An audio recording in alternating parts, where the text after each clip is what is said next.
안녕하세요. 고려대학교 산업경영공학부 강필성 교수입니다. 오늘은 비정형 데이터 분석의 6번째 챕터 차원 축소 중에서 비지도 학습 기반의 차원 축소 대표적인 두 가지의 방법론 설명을 하도록 하겠습니다. 자, 지난 시간에는 차원 축소에 대한 기본적인 개념을 설명드렸고요. 피처 셀렉션, 다시 말하면 여기 X라는 큰 데이터셋으로부터 X 프라임을 만드는데 X는 D 차원이고 X 프라임은 D 프라임 차원일 때 D가 D 프라임보다 큰 차원의 변수들 중에서 원래 존재하는 변수들 중에 다운스트림 태스크에 대해서 명확하게 유의미한 일부분, 부분 집합을 선택하는 방식을 설명을 했었던 게 변수 선택, feature selection이었고요.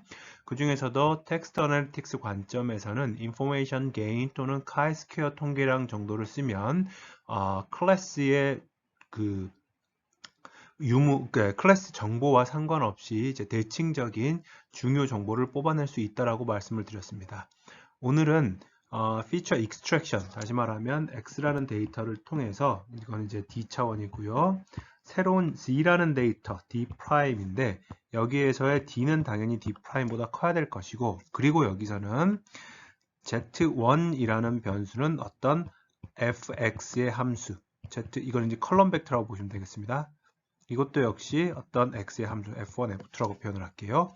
이런 형식으로 취해져서 새로운 데이터셋을 만드는 두 가지의 대표적인 방법론, Latent Semantic Analysis 또는 Latent Semantic Indexing 해서 LSA, LSI 이렇게 번갈아 가면서 쓰는데 둘 다 크게 큰 틀에서는 같은 내용입니다. 그리고 T-Distributed SAN이라는 이제 이 시각화 관점에서 가장 많이 쓰이는 방법론이기도 한데 오늘 수업에서 이거에 대한 그레디언트를 유도하거나 하는 것을 자세하게 하진 않겠고요. 이거는 지난 학기에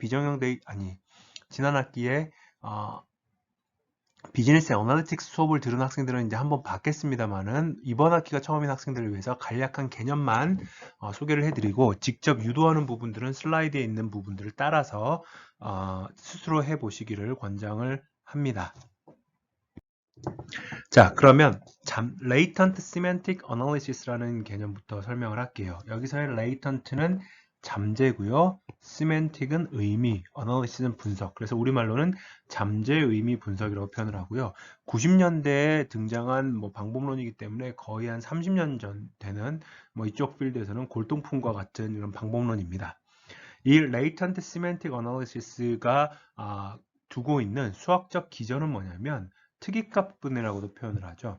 Singular Value Decomposition에서 앞자리 따가지고 SVD라고 하는데 이 어떤 매트릭스를 팩토라이징을 하는 게 바로 SVD의 목적입니다. 그래서 단순히 스퀘어 매트릭스 뿐만이 아니라 만약에 우리가 여기서 보는 것처럼 m by n 사이즈의 매트릭스를 갖고 있다고 하고요. m이 n보다 크다라고 하겠습니다. 보통은 우리가 가지고 있는 이제 다큐먼트 이제 term frequency distributed representation이 아닌 백업 words representation으로 봤을 때는 텀의 수가 다큐먼트 수보다 큰 것이 일반적이기 때문에 우리는 관례상 A라는 매트릭스를 term document matrix라고 표현을 하겠습니다. 그래서 여기서의 이 A는 TDM이라고 표현을 하도록 하겠습니다.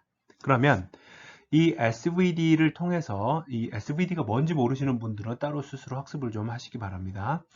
Singular Value Decomposition을 통해서 우리가 어떤 의미의 Rectangular Matrix 자체를 어떻게 표현을 할 수 있냐면 이 A라는 매트릭스는 세 가지의 매트릭스의 결합으로 표현이 됩니다. U라는 하나의 매트릭스가 만들어지고요. 여기서 시그마라는 매트릭스가 만들어지고 그 다음에 V의 트랜스포즈로 만들어집니다. 그래서 사이즈를 다시 한번 보세요. 원래 사이즈가 m 곱하기 n이었다면 U라는 매트릭스는 m 곱하기 m이 되겠고요. 시그마는 m 곱하기 n, V는 n 곱하기 n입니다. 그리고 여기서 이제 음영을 처리한 부분들이 보이실 텐데 여기에 있는 항상 이제 컬럼 와이즈 매트릭스로 표현을 하니까 U의 하나의 컬럼들은 요 지금 현재 색칠이 된 이 부분이 되겠고요. V의 컬럼들은 V 트랜스포즈의 로우가 되니까 여기가 해당하게 되겠습니다. 그리고 거기에 대응하는 K번째 시그마 값은 이제 가운데 있는 매트릭스가 되겠죠. 얘가 가지고 있는 특징들을 하나씩 설명을 해볼게요. 먼저 시그마 매트릭스에 대해서 설명을 하도록 하겠습니다. 첫 번째, 시그마 매트릭스는 다이아고널 값만 0보다 크거나 같은 값을 갖습니다. 그리고 정렬이 어떻게 되냐면 시그마에 대해서 여기서 한번 써볼게요. 시그마 1, 1의 값이 시그마 2, 2의 값보다 크거나 같고요. 시그마 3, 3의 값보다 크거나 같고 이러한 관계가 만족이 됩니다. 다시 말하면 시그마 매트릭스는 다이아고널만 값을 갖고 있으며 그 값은 항상 내림차순으로 정렬이 됩니다. 나머지 파트 전부 0으로 표시되어 있는 거 여러분들 보실 수가 있을 겁니다. 두 번째, U라는 매트릭스는 어떠한 특징을 가지고 있느냐? U와 V는 사실 이 컬럼의 놈이 1입니다. 이 말이 무슨 얘기냐면요. U 매트릭스 기준으로 보면 어떠한 K에 대해서도 UK 트랜스포즈 UK를 하면 1이 나옵니다. 다시 말하면 유닛 벡터라는 뜻이고요. 두 번째 특징은 뭐냐면 서로 다른 두 컬럼 벡터를 내적을 시키면 0이 나옵니다. 다시 말하면 모든 이 컬럼들이 서로 오소고널합니다. 이게 다시 쓰자면 UI 트랜스포즈 UJ는 0이 나옵니다. 언제 I와 J가 같지 않을 때 이런 특징을 갖고 있습니다. V도 마찬가지입니다. 똑같은 특징을 그대로 갖고 있습니다. VK의 트랜스포즈 VK는 1이 되고요. 다시 말하면 각각의 컬럼 벡터는 유닛 벡터가 되겠고요. VI의 트랜스포즈 VJ를 하면 0이 나옵니다. I와 J가 같지 않는다면 이러한 형태로 어떻게 주어진 매트릭스인지 간에 이렇게 U와 시그마와 V의 트랜스포즈로 디컴포즈 될 수가 있다. 분해가 될 수 있다. 이게 Singular Value Decomposition의 결과물입니다.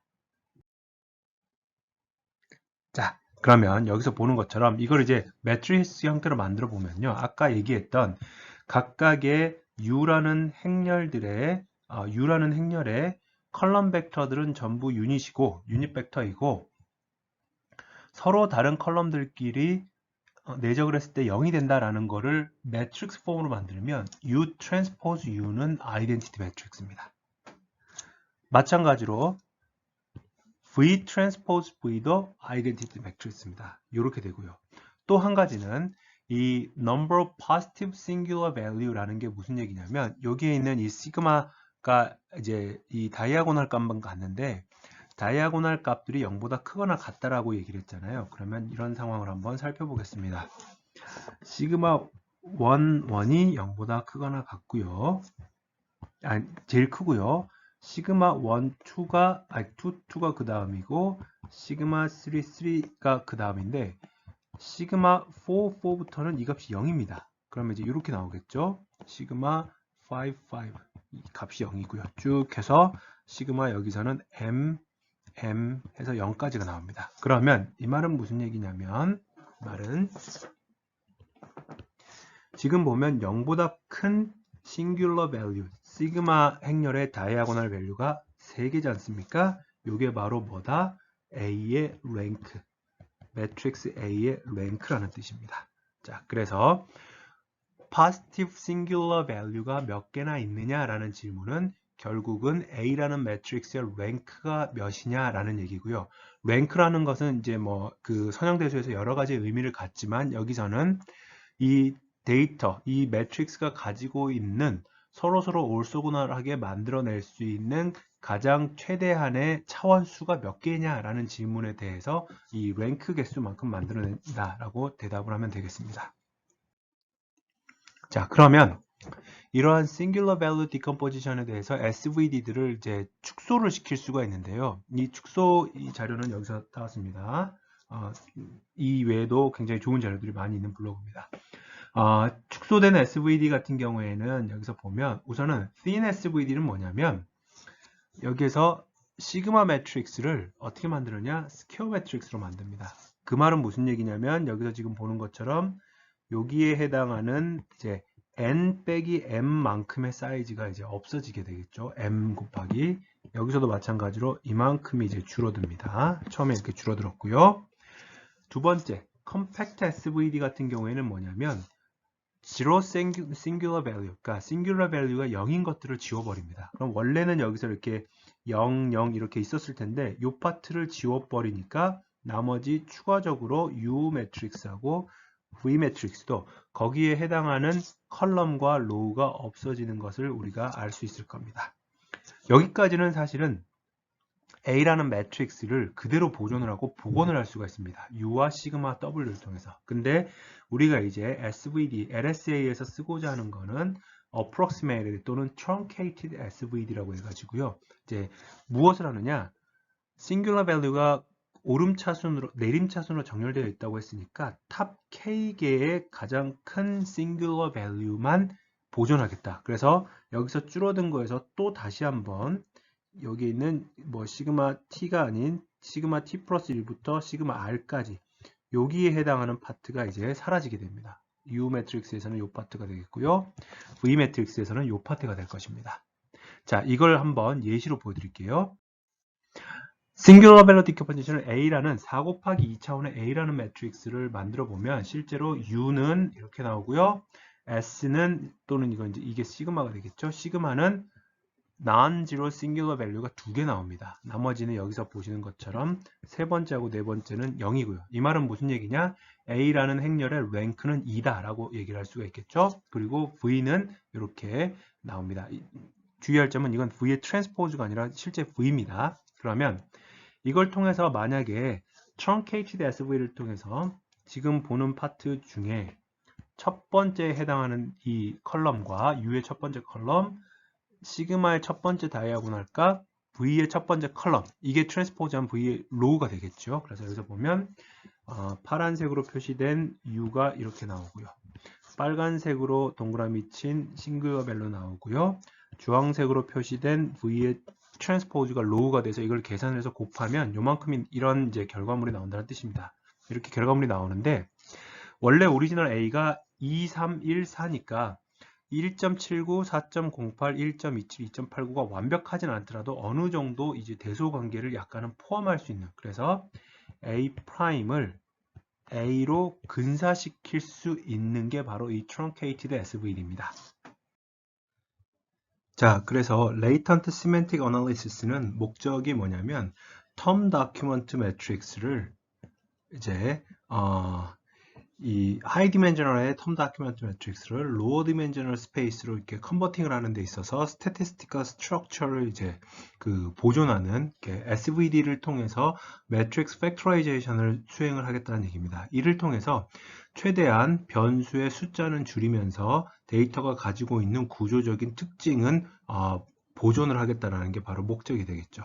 근데 여기서 주의해야 될 점, 그리고 재미있는 특징 중에 하나는 뭐냐면 number of features 줄이는 것도 가능하지만, 다시 말하면 term 기준으로 해서 차원을 축소하는 것도 가능하지만 number of documents도 줄이는 게 가능하다. 다시 말하면 문서 기준으로 해서도 차원을 축소시키는 게 가능하다는 뜻입니다. 그래서 latent semantic analysis 또는 인덱싱에서의 latent는 explicit 하지 않은 연관관계를 캡처하겠다라는 것이고요. semantic이라는 거는 뭐냐면 뭔가 어떤 엔티티들 간의 유사성 자체가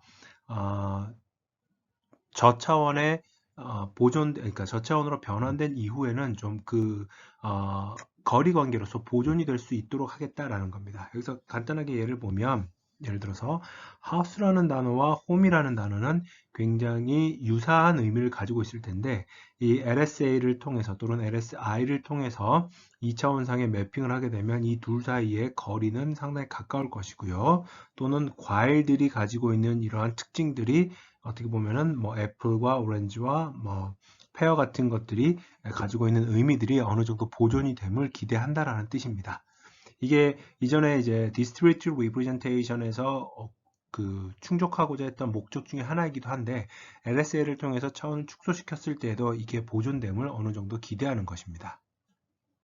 자, 그러면 SVD를 통해서 어떻게 차원이 축소가 되는지를 한번 보도록 하겠습니다.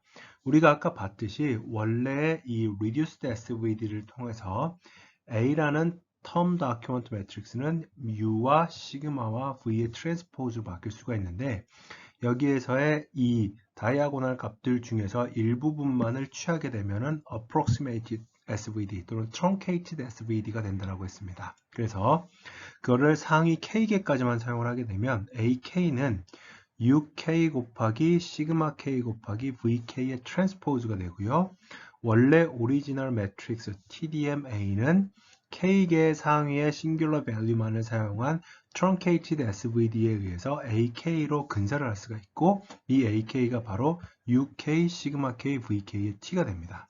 그러면 만약에 우리가 차원을 축소시키고 싶다라고 하면은 이 각각의 이 식에서 왼쪽에 UK의 트랜스포즈를 이렇게 곱해 보도록 하겠습니다.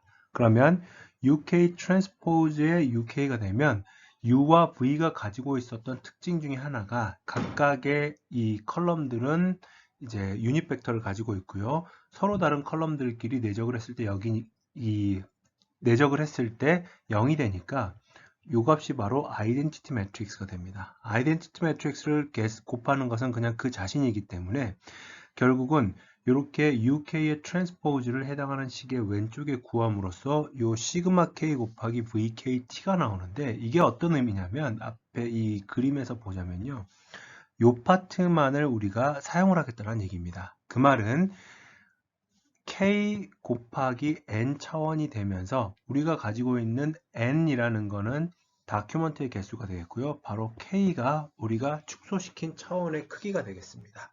그래서 우리가 이제 SVD를 통해서 몇 차원으로 줄이고 싶으냐라고 했을 때는 truncated SVD에 singular value를 사용하는 singular value K개를 사용해야 될 텐데 그 K개를 몇 개를 사용하느냐에 따라서 달라지게 되는 겁니다. 그리고 이 다큐먼트를 줄일 수 있다 앞에서 했었던 얘기가 뭐냐면요. 만약에 여기를 이제 바꿔보겠습니다. 이 식에다가 UKT 트랜스포즈가 아니라 이 왼쪽이 아닌 오른쪽에다가 VK를 한번 곱해 볼게요.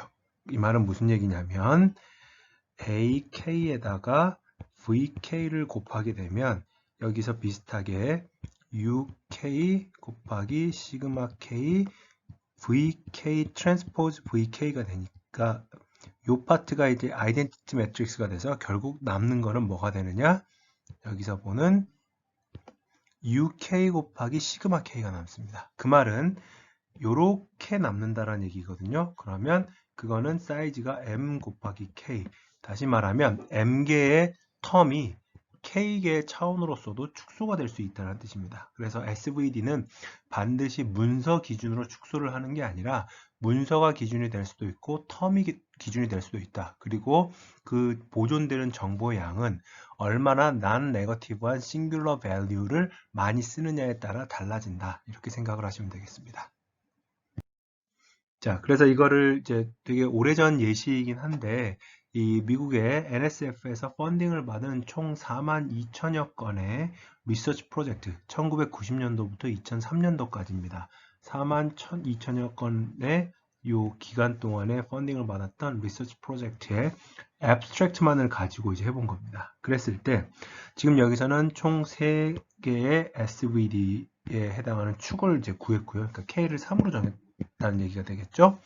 이랬을 때 이 SVD의 값이 커지는 방향으로 가는 단어의 그 영향력과 작아지는 방향으로 가는 단어의 영향력에 대해서 탑 10 이 키워드들을 이렇게 보여준 겁니다. 이 말이 무슨 얘기냐면 여기서 봤을 때 real이라는 단어가 많이 등장하면 SVD1, 첫 번째 축의 값이 커질 가능성이 크다라는 얘기고요. 여기서 만약에 sum이라는 단어가 많이 등장을 하게 되면 두 번째 SVD 축에 해당하는 값이 이제 작아질 가능성이 높다. 이렇게 이제 해석을 하면 되겠습니다.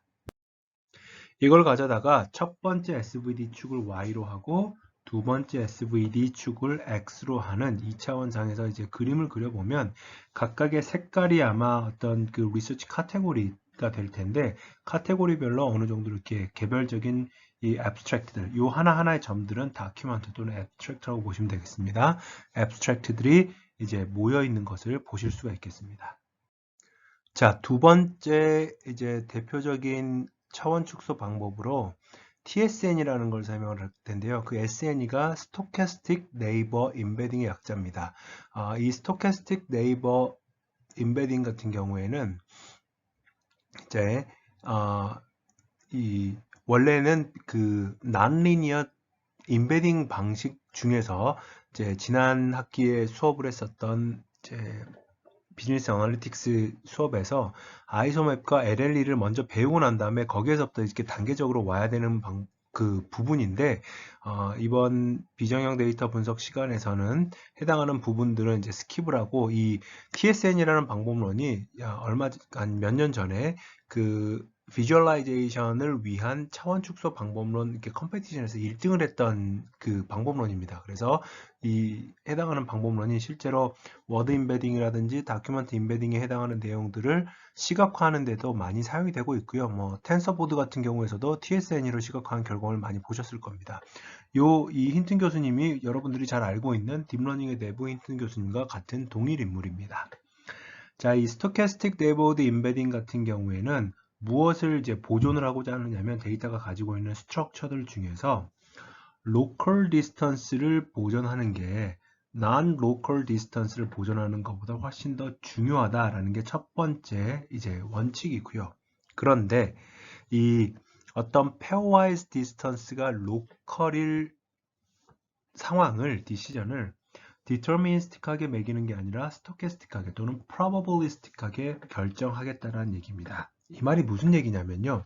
이제 앞서서 뭐 아이소맵이나 LLE 같은 방법론에서는 로컬 스트럭처를 보존하기 위해서 로컬, 다시 말하면 어떤 특정한 포인트와 가까이 있는 포인트들을 결정을 할 때 거리가 가까운 K개를 찾거나 또는 반경 엡실론 안에 속하는 것들을 모두 취하거나 이런 방식으로 디터미니스틱하게 취하게 됩니다. 근데 이제 스토캐스틱 네이버후드 임베딩에서는 어떤 이제 확률값을 정의를 하냐면 이런 이제 확률값을 정의를 합니다.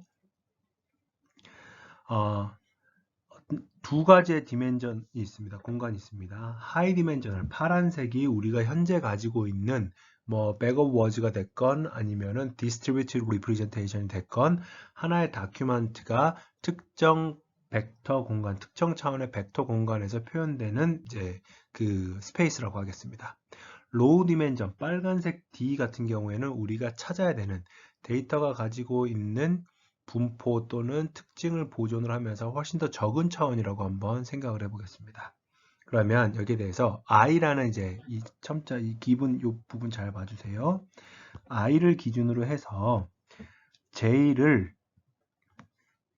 local neighbor로 다시 말하면 나의 이웃으로 선택할 확률이라는 것을 이렇게 정의하겠다는 얘기입니다. 이게 뭐냐면 이제 가우시안 디스트리뷰션에서의 익스포넨셜 이 부분이죠. 어쨌든 j가 i에 대해서 굉장히 가깝게 위치를 하면 이 값 자체가 작아질 테니까 익스포넨셜의 마이너스 값이 작아지는 거니까 이 probability는 커지겠죠. 분모 같은 경우에는 이건 이제 이 파트는 이 전체 확률을 1로 만들어주는 normalizing 팩터입니다. normalizing 팩터가 되겠고요. 그래서 j를 i의 이웃으로 선택할 확률을 이렇게 확률적으로 스토캐스틱하게 정의를 하겠다라는 얘기입니다. 그런데 이 과정에서 만약에 이 인덱스는 이제 같습니다. i하고 j라는 인덱스는 같은데 로우 디멘전에서 좀 더 낮은 디멘전에서 요 로우 디멘전에서 j를 i의 이웃으로 선택할 확률은 이렇게 빨간색으로 정의를 하겠다는 얘기입니다. 그러니까 파란색의 pj given i는 원 공간에서 j라는 객체가 i라는 객체의 이웃으로 선택될 확률 이렇게 이제 생각을 하시면 되겠고요. 빨간색의 qj given i는 좀 더 이 축소된 공간상에서 j번째 객체가 i번째 객체의 이웃으로 선택할 확률, 이웃으로 선택될 확률을 이렇게 정의를 하는 겁니다. 자, 그러면 여기에서 이제 이 가우시안의 이 레디우스 아까 보셨던 이제 여기 있는 이 시그마 i의 제곱을 이제 어떻게 정하느냐에 따라서 달라지는데, 이제 만약에 요 시그마가 크면 클수록 더 멀리에 존재하는 객체들도 선택될 확률이 높아집니다. 그래서 여기서 a big radius leads to high entropy for the distribution over neighbor of i라는 게 바로 그 얘기거든요. 그러니까 디스트리뷰션이 크면, 시그마가 크면 i를 기준으로 데이터가 이 거리가 있을 때 이렇게 넓게 퍼질 테니까 좀 더 멀리 있는 j들도 이 p, j 기분 i 값이 상당히 크게 될 가능성이 높습니다. 반면에 시그마가 만약에 작으면 small radius with lower entropy라는 거는 이게 이제 봉우리가 뾰족하게 올라갈 테니까 일정 거리 이상으로 벌어지게 되면 p, j 기분 i가 거의 이제 0으로 간다는 뜻이 되겠죠. 그래서 시그마가 크면 클수록 멀리 있는 객체를 이웃으로 선택할 가능성이 좀 더 높아지니까 엔트로피가 커지는 것이고, 시그마가 작으면 작을수록 가까이 있는 객체들만 이웃으로 선택을 하게 될 가능성이 높아질 테니까 엔트로피가 낮아지게 됩니다. 그런데 이제 이 시그마를 요 시그마 i라고 첩자가 되어 있기 때문에 여기에서는 원론적으로는 i 값이 각각의 시그마 i는 i에 대해서 i에 디펜던트 하니까 각각을 다 이렇게 따로따로 계산을 하게 됩니다. 또는 이렇게 추정을 하게 됩니다. 그런데 여기에서 이제 원 논문에서 강조하는 파트가 뭐냐면 SNE의 퍼포먼스는 이 perplexity의 차이에 대해서 그렇게까지 민감하게 반응하지 않더라. 그러니까 fairly robust to the change in the perplexity니까 perplexity 기준으로 이게 엔트로피의 이제 그 2의 엔트로피를 계산하는 이 부분인데요.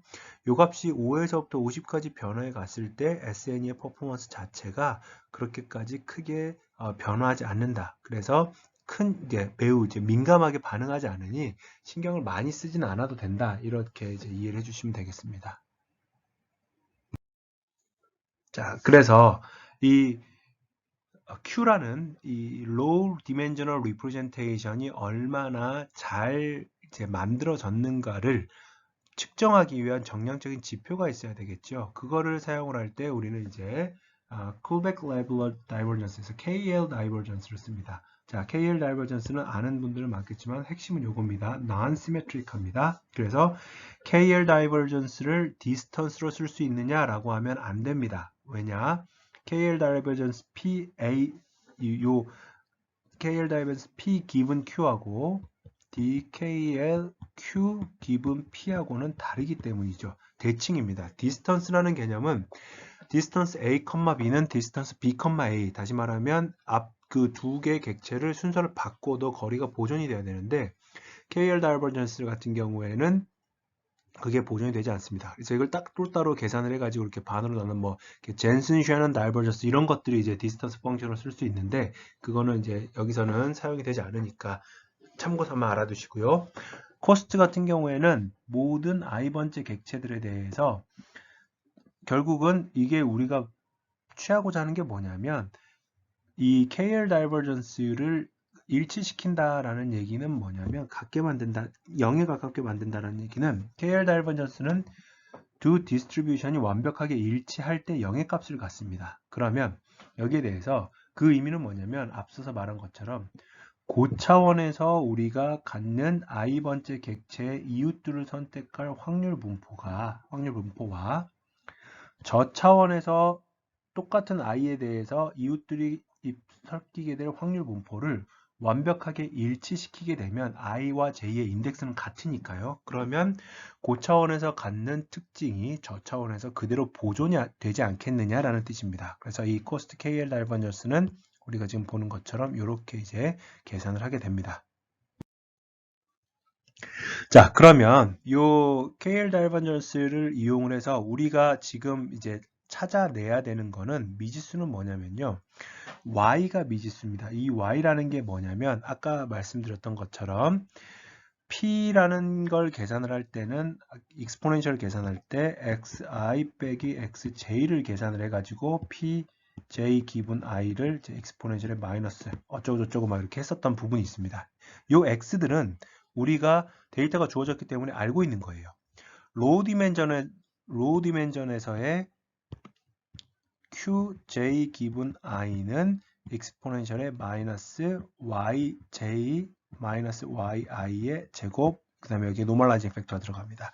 핵심은 뭐냐면, 여기서 핵심은 뭐냐면 yj하고 yi는 우리가 모르는 미지수입니다. 우리가 찾아내야 되는 좌표계란 말이죠. 그래서 미지수를 가져다가 미분을 해서 그레디언트 디센트 알고리즘을 사용을 하겠다라는 겁니다.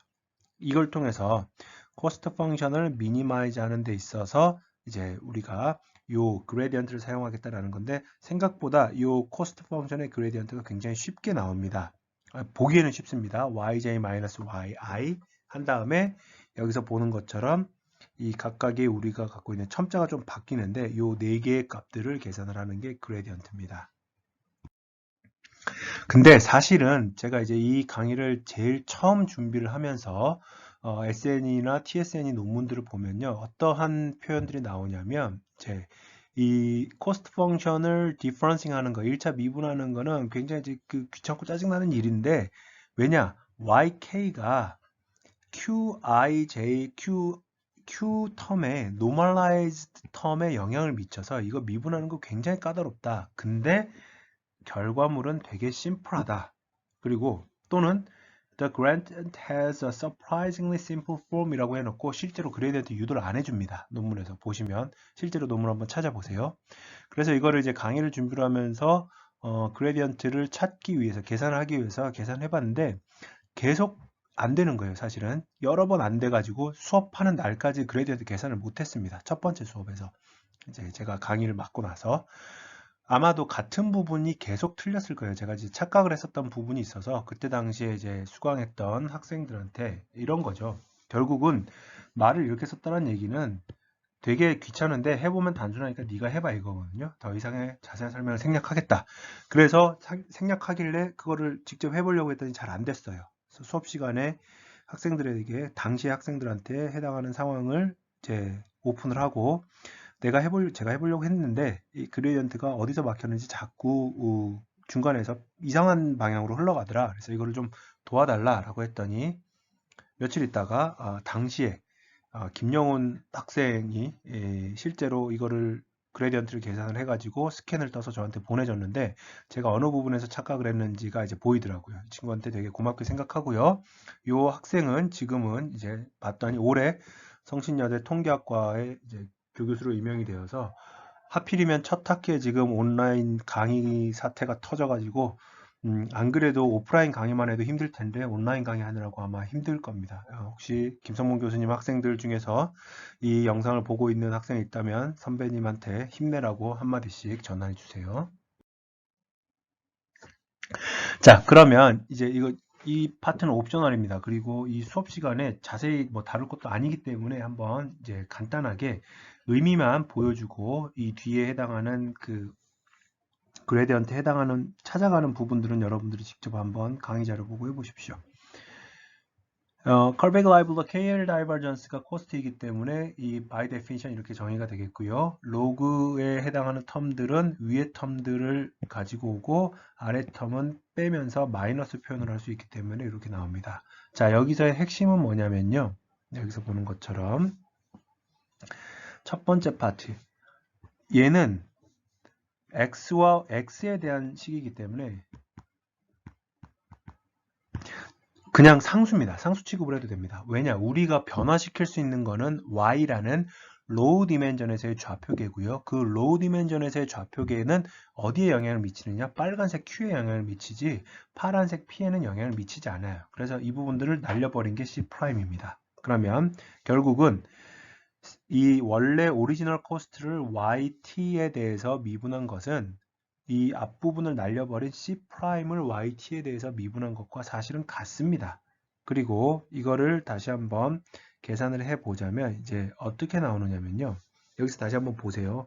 아까 그 노멀라이징 팩터 때문에 문제가 된다는 이 파트가 이제 상당히 처음에 까다로웠던 파트인데 첨자를 잘 보십시오.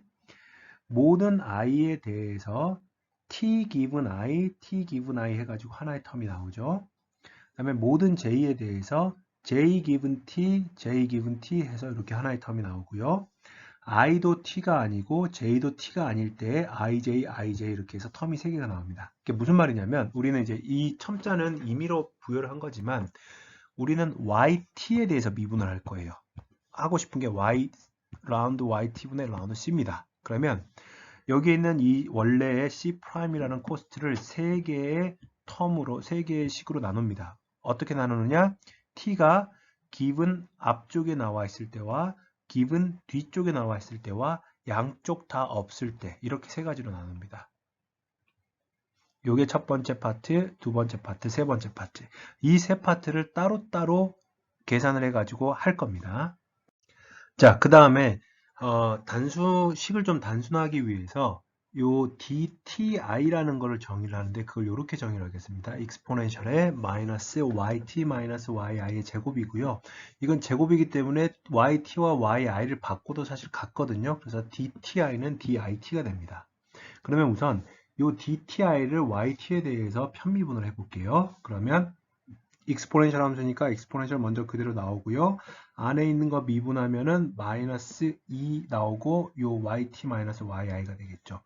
요 자체가 dti잖아요. 그러면은 결국은 얘는 이 마이너스 2 곱하기 yt 마이너스 yi 곱하기 dti가 됩니다.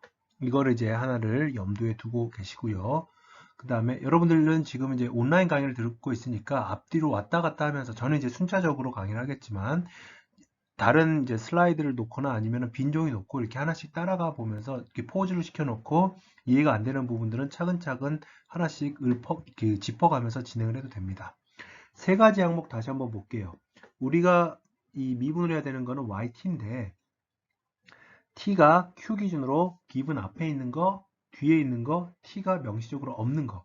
근데 이제 제가 착각을 했던 파트가 뭐냐면 바로 이 파트인데 t가 여기에는 i의 이 앞뒤에도 없지만 이 yt라는 게 어디에 영향을 미치냐면 요 normalizing factor, 요 밑에 있는 요 분모에 t가 한 번은 등장을 합니다. 이게 굉장히 까다로운 파트거든요. 그래서 qt given i 같은 경우에는 by definition 이렇게 되니까 이거는 이제 숫자를 보면 여기 ti 같은 경우는 앞에 있는 걸 먼저 하니까 dit가 되겠고요. 여기서는 dik인데 k는 i가 아닐 때 마찬가지로 qj given t도 dtj가 되겠고요. 여기 있는 거는 dtk, k는 t가 아닐 때 qi given j도 dji하고 jk고 k는 j가 아닐 때 요 3가지가 각각이 지금 다 t라는 항목이 어디에 들어가 있느냐에 따라서 지금 달라지는 겁니다. 얘 같은 경우에는 분자에 명시적으로 들어가 있고요. 얘 같은 경우에는 분모 2개 지금 따로따로 들어가 있고요. 여기에는 없지만 여기 K는 J가 아닐 때 중에서 K가 T인 상황에서의 한번 영향을 미치게 되는 겁니다.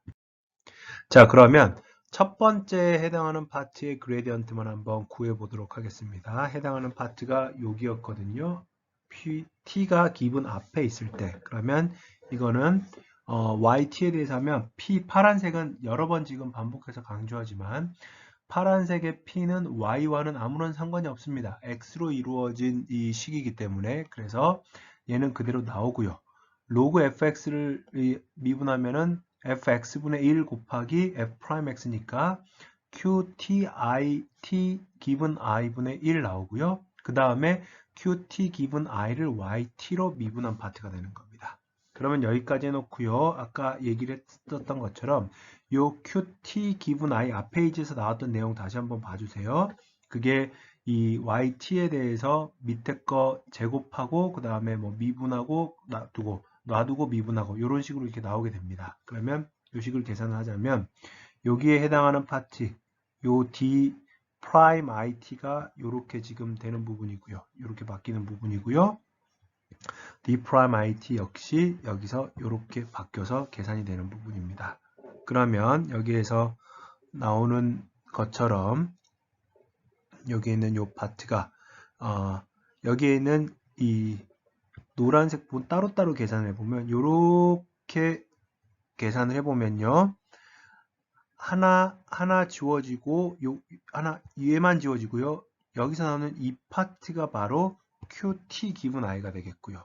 그 다음에 얘를 따로 계산을 해보면 얘는 이거의 제곱분의 이거의 제곱인데 이게 qt given i의 by definition, 그러니까 이거의 제곱이 됩니다. 그래서 이거를 다시 한번 계산하게 되면 qt given i니까 여기서 이렇게 내려올 때 얘랑 얘랑 약분되고요. 그 다음에 여기서도 하나 약분되고 그 다음에 이 yt-yi 앞으로 빼버리면 결국은 남는 게 여기서는 여기 마이너스랑 이제 없어지면서 1 빼기 qt given i 이렇게 나오겠죠. 자, 두 번째 파트는 이번에는 t가 앞쪽에 기분 앞쪽에 있는 게 아니라 기분 뒤쪽에 있는 겁니다. 그러면 여기서도 마찬가지로 얘를 미분을 하게 되면 p는 파란색이니까 그대로 상관없이 남아 있고요. q가 이제 한번 분모로 들어가고 그 다음에 얘에 대해서 yt에 대해서 미분을 하는 값입니다. 그러면 똑같은 식에 의해서 이제 이걸 이제 한번 하게 될 텐데요. 여기에는 요 d'tj는 아까 앞 페이지에서 설명을 했었던 것처럼 이렇게 나오게 될 것이고요. 여기서 보면 d'tt는 이제 자기 자신을 이제 미분하는 거니까 이게 t랑 t를 똑같이 넣으면 이제 0이 당연히 나겠고요.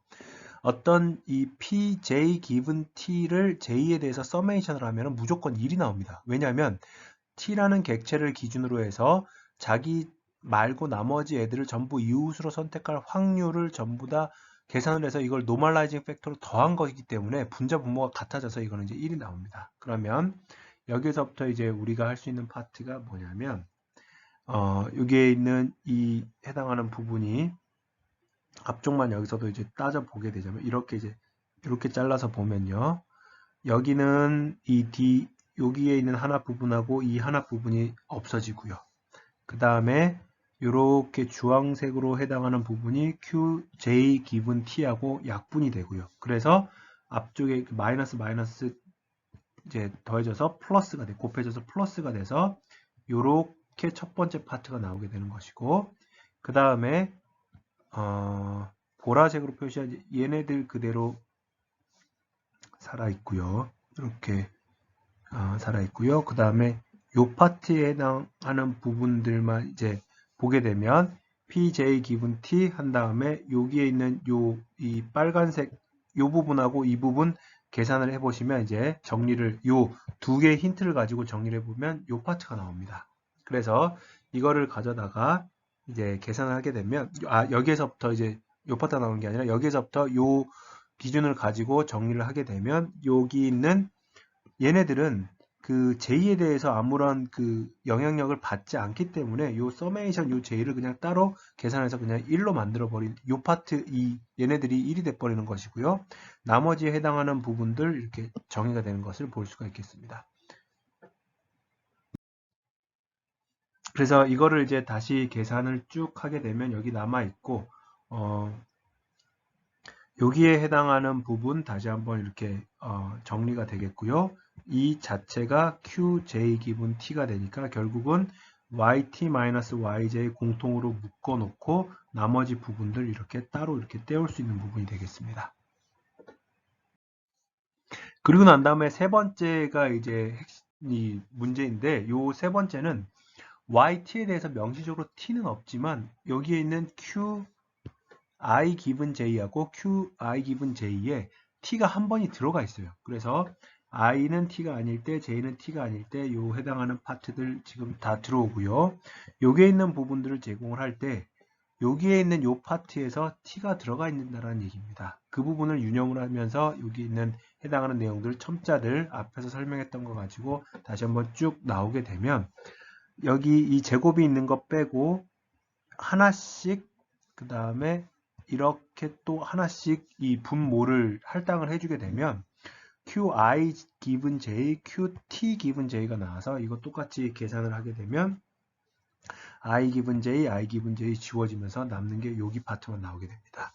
그러면 1번과 3번을 이제 그레디언트에 대한 코스트 펑션을 쭉 더하게 되면 여기에 있는 부분에서 일관성을 유지하기 위해서 subscript i하고 j를 이제 바꾼 부분입니다. 해당하는 부분들을 이제 쭉 더하게 되면 풀어서 써주면 이거는 그냥 단순히 숫자 계산, 이 문자열 계산들에 대한 이 첨자들 고려하면서 엮어서 써준 거기 때문에 한번 따라가서 보시면 되겠습니다. 그래서 이 첫 번째하고 두 번째하고 세 번째를 다 더하게 되면 결국은 요 식이 나온다는 게 바로 그레디언트를 계산하는 파트이고요. 요 그레디언트를 이용을 해서 y라는 코디네이트를 업데이트하는 식이 여기서 보시는 식이 되겠습니다. 앞에 있는 식들이 근데 여러분들 지금 제가 이제 슬라이드를 통해서 직접 하나하나씩 유도해 가면서 쓰기가 어렵기 때문에 여러분들한테 말로 설명을 드렸는데 시간이 되시는 분들은 특히나 이제 신입생 분들은 다시 한번 이거 펼쳐놓고 다 해보세요. 한 번에 정확하게 따라가는 경우가 별로 없을 겁니다. 저도 제가 이제 A4 용지에다가 이 연필로 이렇게 해다 보면 첨자 한두 개 틀려가지고 계산이 안 되는 경우가 상당히 많거든요. 이 강의 자료 만들기 위해서 한 7, 8번을 검사를 하면서 만들어서 정확하게 해당하는 서브스크립트를 이제 보정을 한 부분입니다. 한 번 했을 때는 잘 안 될 가능성이 높아요. 그리고 까다로운 부분이기 때문에 시간을 두고 한번 각자 해보시는 것을 권장을 합니다. 자, 그래서 이제 오리지널 페이퍼에서는 이제 yi라는 걸 가지고 미분을 하게 되는데 i랑 j랑 이제 첨자가 헷갈려서 t를 가지고 미분을 한 게 되겠고요. 이 비교해 보시면 비슷합니다. 똑같습니다. 그래서 이게 결국은 해당하는 방식이 얘나 이 방향성을 이제 180도 치환을 했다라고 이제 보시면 되겠고요. 그래서 이렇게 이 식 자체가 첨자들이 다르다라고 해서 문제가 되는 것은 아닙니다. 여기서도 마찬가지고요. 자, 그런 다음에 여기서부터 이제 시메트릭 SNE 같은 경우에는 잘 보면 아까는 I given J, J given I가 다릅니다. 이 말이 무슨 얘기냐면 I given J는 J를 기준으로 I라는 객체가 이웃으로 뽑힐 확률을 의미를 하고요. J given I 같은 경우에는 I를 기준으로 J가 이웃으로 뽑힐 확률을 의미를 합니다. 근데 그게 지금 다르다라는 뜻이에요. 당연히 다르고요. 그 다음에 시메트릭하지 않으니까 이 시메트릭 SNE에서는 기분을 빼고 PIJ는 PJ 기분 I와 PI 기분 J를 EN으로 그냥 나눠버리자. 그렇게 해서 시메트릭하게 페어와이즈 만들자라는 거고요. 그렇게 되면 그레디언트가 훨씬 더 이렇게 단순하게 만들어집니다. 그런데 이제 이 시메트릭 SNE가 가지고 있는 문제점 중에 하나가 뭐냐면 이 가우시안 분포를 쓰기 때문에 크라우딩 프로블럼이라고 그래서 여기에는 이렇게 있으면 이제 중심이 있잖아요. 여기서부터 이렇게 i가 있으면 어떠한 이 거리가 좀 길어지면 이게 급격하게 감소를 한다라는 뜻입니다. 그래서 여기서 보면 우리가 하고 싶은 거는 조금 더 이러한 분포를 가지고 꼬리는 두껍고 이렇게 긴 분포가 있어서 거리가 멀어졌을 때 이 선택이 급격하게 확률이 줄어드는 걸 좀 방지하고 싶은 겁니다. 그러면 여기서 알고 있는 정규 분포보다 훨씬 더 봉우리는 낮고 꼬리가 두터운 분포로 잘 알고 있는 게 뭐가 되겠습니까? 바로 T 분포가 되겠죠. 그래서 TSNE 같은 경우에는 요 크라우딩 프로블럼을 감소시키기 위해서 우리가 정규분포 대신에 Q라는 요 파트에 정규분포가 아닌 스튜던트 T 디스트리뷰션을 사용을 하게 됩니다. 그래서 여기서 보시는 것처럼 디그리 오브 프리덤이 이제 따라서 좀 달라지지만 어찌됐든지 간에 정규 분포보다 봉우리는 낮고 꼬리는 이렇게 두터운 분포를 사용을 한다는 뜻이죠. 이렇게 해서 이 TSNE를 사용을 하면 그레디언트는 이렇게 계산이 되는데 원래의 SNE에 대한 그레디언트를 계산할 수 있었으면 나머지 시메트릭 SNE나 TSNE에 대한 그레디언트는 어렵지 않게 여러분들이 계산을 해보실 수가 있을 겁니다. 따로 직접 해보시기 바랍니다. 알고리즘은 여기에서 보여진 바와 같고요. 이렇게 해서 SNE를 이렇게 트레이닝을 하게 되면 그래서 데이터가 이게 한 번에 되는 게 아니라 점점 엠리스트 데이터를 가지고 하는 건데 이 그레디언트가 점점 이렇게 수렴을 함에 따라서 각각의 디짓들이 본인의 위치, 자기들끼리 이렇게 뭉쳐 있는 걸로 변하는 것을 볼 수가 있을 겁니다. 그래서 엠리스트 데이터일 경우에 TSN이 이렇게 되고요. 뭐 이렇게 선형 차원 축소인 다차원 척도법 MDS법은 좀 이제 이 데이터들이 숫자들이 자기들끼리 뭉쳐 있는 게 아니라 그냥 따로따로 pairwise distance를 최대한 넓게 퍼뜨리는 게 목적이기 때문에 오른쪽 그림처럼 나타나게 되고요. example을 이렇게 같이 한번 보시게 되면은 뭐 PCA나 아이소맵보다는 TSN이가 각각의 이 본질적인 이 모델들이 가지고 있는 응집성을 조금 더 잘 표현할 수 있다 이렇게 이제 주장을 합니다. 그래서도 마찬가지로 이제 3차원으로 보게 되면 MNIST 데이터들이 이렇게 보이는 것이고요. 우리는 사실은 텍스트 데이터를 가지고 비주얼라이제이션을 해야 되는데 이 예시들이 주로 이제 이미지 데이터를 가지고 하는 것들이 많아서 이건 그냥 참고 삼아 봐주시면 되겠습니다. 그리고 뭐 페이스 데이터셋에 대해서도 마찬가지고요. 넷플릭스 데이터셋도 마찬가지고요. 뭐 칼텍 데이터셋 이런 것들이 있습니다. 데이터 우리가 이제 알고 있는 그 이제 텍스트 쪽으로 넘어오게 되면 이게 이제 그 강원대학교 이창기 교수님이 발표 자료에서 보여주시는 건데 초창기에 이제 워드 임베딩 처음 나왔을 때 워드 임베딩에다가 해당하는 그 이제 그 형태소 분석, POS 태깅까지 달아가지고 TSN으로 임베딩을 했을 때 이제 2차원상에 이렇게 이제 각각의 단어들이 보인다. 워드 임베딩을 100차원으로 했다라고 하면은 그 100차원을 시각화를 할 수가 없기 때문에 임베딩은 워드 임베딩으로 학습을 하고 그걸 다시 TSN으로 2차원으로 줄여서 보여주는 그림입니다. 위키 TSN 같은 경우에도 위키페이퍼에서 위키 문서에서 나왔던 어떤 이제 그 키워드들 또는 이제 단어들이 어떤 식으로 보여지는지를 이제 보여드리는 것이고요. 요 인베딩 프로젝트 바이 구글에서 요 텐서플로우 프로젝트를 가면 여러분들이 몇 가지 이제 텍스트 데이터를 가져다가 실제로 어떻게 이 시각화가 되는지를 볼 수가 있을 겁니다. 자, 여기까지 해서 피처 익스트랙션에 대한 부분들을 마치도록 하겠습니다.